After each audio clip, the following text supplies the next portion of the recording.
Hey guys, welcome back to Find a Solution. In today's video, I'm going to explain to you how to use the PayZapp wallet balance, and you want to transfer this to your bank account. How do you do this? And it's really easy and simple. So first things first, what you want to do, guys, is to transfer money from your PayZapp wallet to a bank account. You want to first log in, of course, to PayZapp, okay? Then go to your PayZapp wallet, and you want to tap on Send Money to Account, and you want to select the bank from the list, and you want to add a beneficiary first. So enter the recipient's bank account details, including their account number, account name, account type, and of course, the IFSC code.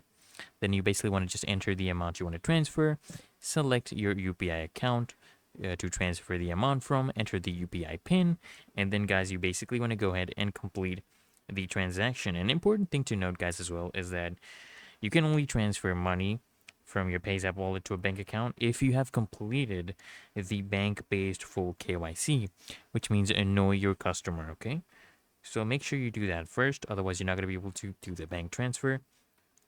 And it's important to note that, PayZapp transactions can take up to 4 days to process, and once the payment is confirmed, it will appear in your PayZapp passbook. So it's really that easy and simple, guys. So I hope this video helps you out, guys. And if it did, guys, consider smashing that like button as well as subscribing to Find Your Solutions. And I'll see you guys in the next one.